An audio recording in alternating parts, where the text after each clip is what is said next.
among votes of moviegoers all over the nation. Most popular actor of the year. Rock Hudson. Rock Hudson. Rock Hudson. Rock Hudson. Actor Rock Hudson. Pleased to make your acquaintance, ma'am.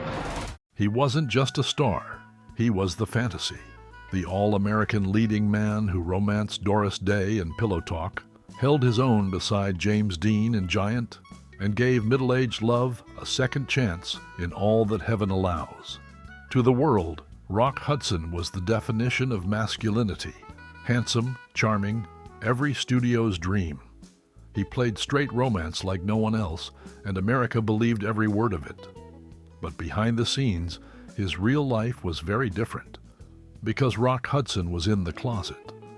And in the golden age of Hollywood, that closet wasn't just private, it was mandatory. His image was everything, and the studios would do whatever it took to protect it. That's where Lavender marriages came in. These weren't love stories, they were cover stories. Arranged relationships meant to kill rumors and keep careers alive. Hudson had one of those too. But while the cameras rolled and the headlines painted him as the perfect bachelor or husband, his actual relationships were happening in the shadows. Quiet, hidden, unacknowledged. Some of those lovers were brief encounters. Some lasted years. None of them were ever allowed to be public. They were part of his life, but never part of the myth. Then, in 1985, the facade shattered. When Rock Hudson was diagnosed with AIDS and the news went public, the world suddenly saw him, not as a character, but as a man who had lived a secret life under impossible pressure. In the fallout, a few of his lovers came forward. Others vanished entirely, and many, we never learned their names. So what happened to them? The men who loved Rock Hudson, who kept his secrets, shared his private world, and then were left behind when the truth finally came out. This is their story, or at least the parts we've been allowed to hear. Whatever happened to Rock Hudson's secret lovers? To understand Rock Hudson's secret lovers, you have to understand the system that kept them secret. Hollywood in the 1950s wasn't just glamorous. It was tightly controlled. Stars didn't belong to themselves. They belonged to the studio. Universal, MGM, Paramount, they all operated like well-oiled machines, churning out stars the way factories made cars. And every actor, actress, and rising heartthrob was under contract. That meant the studio told you what roles to take, what parties to attend, who to be seen with, and sometimes even who to marry. It was called the studio system, and it was all about image. If you were a leading man, you were expected to date beautiful women publicly, even if it was staged. If you were a woman, you needed to be wholesome or sexy, but never both at the same time. Every headline, every photo op, every whisper was monitored. And if something threatened that image, the studio would handle it, quietly. For stars who didn't fit the mold, especially those who were queer, there were two options: hide it or lose everything. So when rumors started swirling about Rock Hudson's personal life, Universal acted fast. They brought in Henry Wilson, Hudson's powerful and aggressive agent. Wilson had a stable of handsome actors, many of whom were rumored to be closeted, and he was a master at PR manipulation. He created stage names, fake romances, and picture-perfect press releases. And when the gossip columns started to pick up on Hudson's off-screen preferences, Wilson did what many agents did in that era. He arranged a marriage. In 1955, Hudson married Phyllis Gates, Wilson's own secretary. It was sudden. There were no public signs of a relationship beforehand, and yet magazines called it the wedding of the year. But insiders weren't convinced. In fact, just before the wedding, Confidential magazine, a scandalous Hollywood tabloid, was preparing to publish a story outing a major male star. Some say Hudson's marriage was arranged specifically to kill that story. And it worked. For a while. Phyllis and Rock divorced 3 years later. No drama, no scandal, just a quiet parting. She claimed she didn't know he was in the closet until after the marriage. Others say she absolutely knew. and the entire thing was part of the cover. Meanwhile, Hudson kept working. Lover Come Back, Seconds, Ice Station Zebra, and the press played along. He was seen at movie premieres with starlets on his arm, while his actual partners entered through side doors or stayed home entirely. Because the truth? It wasn't just inconvenient. It was a threat to his contracts, his box office pull, and his carefully crafted masculinity. And if you are into classic Hollywood icons, amazing stories, and newly discovered insights, then hit that subscribe button. We are on our way to 10,000 subscribers, and your support will mean a lot to our channel. But behind that public fantasy were real relationships. Some were short-lived, others lasted years. There were boyfriends who lived with him, who traveled with him, who built lives with him in private, but always behind the scenes. And even then, the gossip never fully stopped.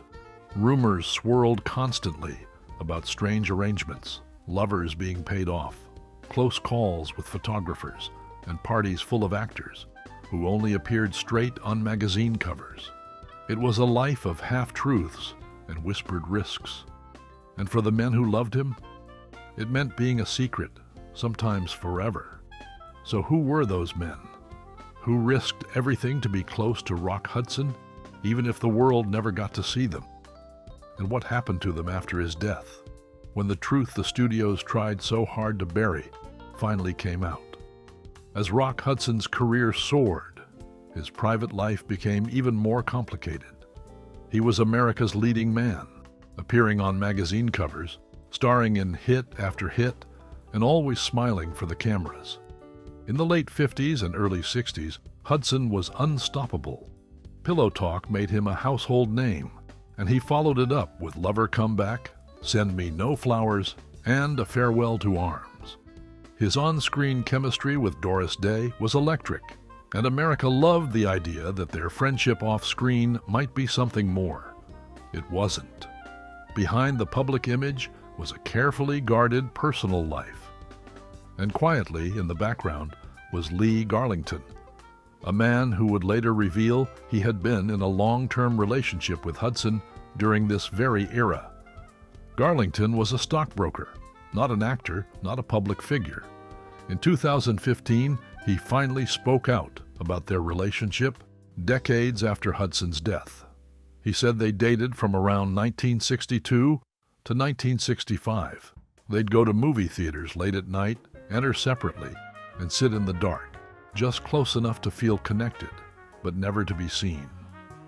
Garlington remembered one night when Hudson was recognized by someone in the projection booth. The next day, the studio tightened security and warned Hudson to be more careful. That was life when you were in love with Rock Hudson. Garlington never got to say goodbye. After they drifted apart, he never saw Hudson again. And when Hudson died, Garlington wasn't mentioned. Not by the press, not by the estate. He was erased, like so many others.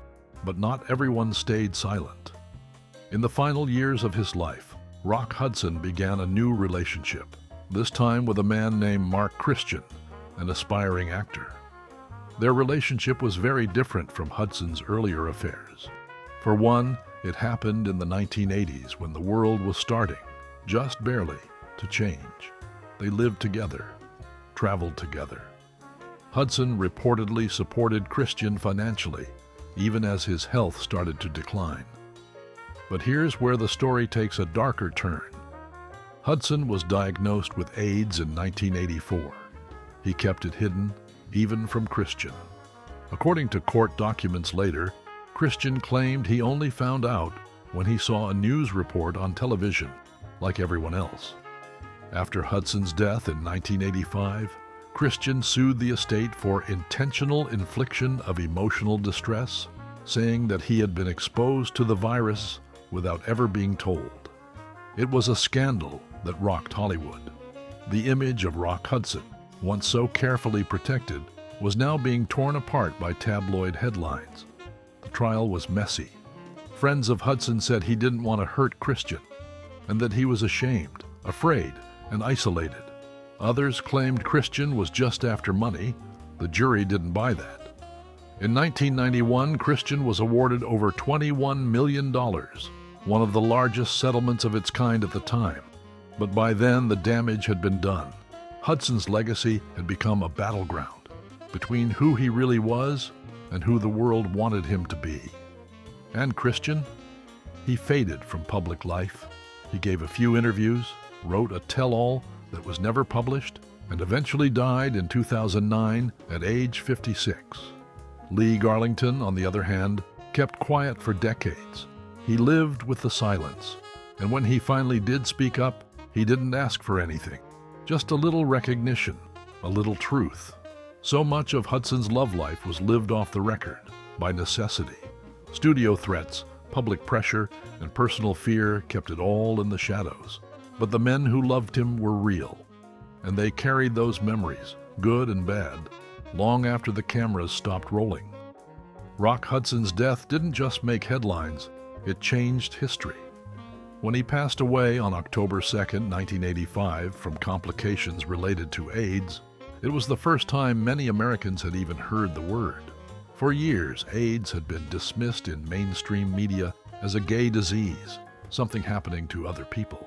But when a beloved Hollywood icon, someone they thought they knew, died from it, the illusion shattered. Suddenly, AIDS had a face, a famous one.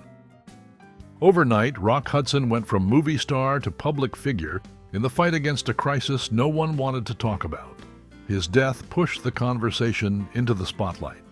Donations to AIDS research surged.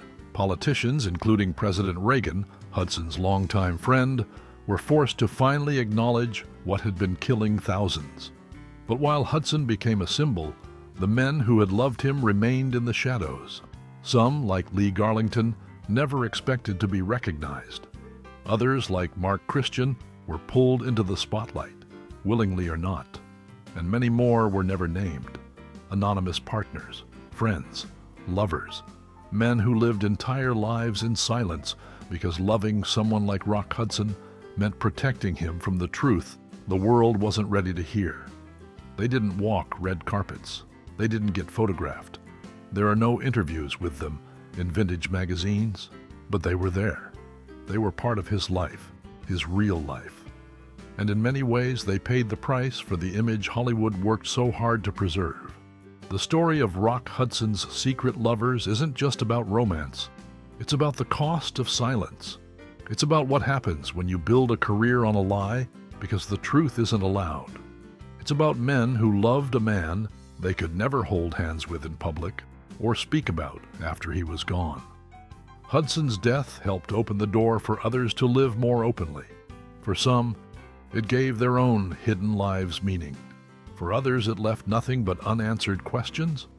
But one thing's for sure, behind the leading man, behind the studio gloss and the Lavender marriage and the Hollywood machine, there were real people, real feelings, and for decades they were erased. So maybe asking whatever happened to Rock Hudson's secret lovers is really about something bigger. It's about who gets remembered and who doesn't. So what do we make of all this? Rock Hudson was one of the most famous men in the world.